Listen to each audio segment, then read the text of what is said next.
Allez, on y va pour ce petit projet. Donc ici, j'ai mon dossier, hein, j'ai ouvert le HTML et le style.scss que j'ai recompilé avec la commande du coup npm run sas.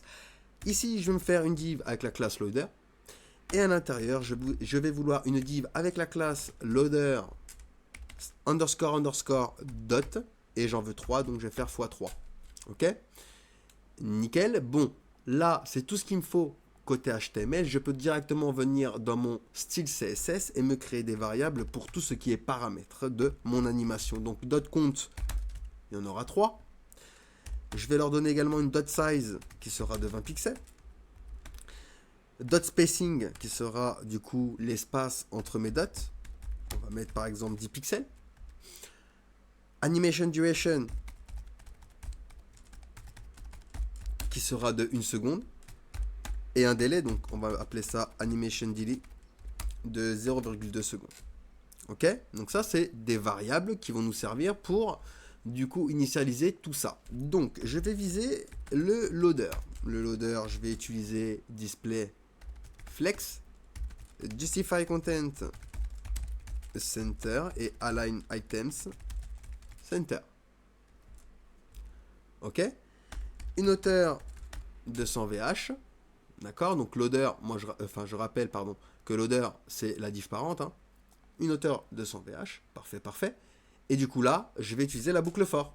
Donc for $i from 1 true. On a combien de dots? On en a 3. Donc on aurait pu mettre 3. Mais vu qu'on l'a mis dans une variable qui s'appelle .count, eh ben on va mettre notre variable .count. Ensuite, on va prendre daily, d'accord? On va faire une variable daily qui sera égale à $i fois animation daily. Ok? Ensuite, je vais utiliser, tout en restant, hein, vous voyez, je reste ici, hein, je reste dans ma boucle for. Hein. Je vais utiliser le et underscore underscore dot nth child. Et ici, je vais faire dièse et entre accolades $i pour viser du coup toutes mes dots. Et je vais faire width dot size 8 également dot size border radius 50%, comme ça on aura des cercles, d'accord, des petits cercles parfaits. Background color 333. Nickel. Donc là, on commence à voir nos dots apparaître. Hein. Margin. Alors ici, on va mettre 0 en haut et en bas. Et dot spacing divisé par 2 pour à gauche et à droite. Ok? Donc, dot spacing de 10 pixels divisé par 2 qui fera du coup 5 pixels. Parfait. Ensuite, animation. On va l'appeler blink animation. Donc, il aura animation duration, infinite et alternate. Ok? Et pour le délai, donc animation delay, et ben on va lui mettre ici delay par rapport à notre boucle ici. Ok? Parfait, parfait. Il ne me reste plus qu'à créer cette animation. Donc ici je vais faire un arrobase keyframe. On l'a appelé blink animation.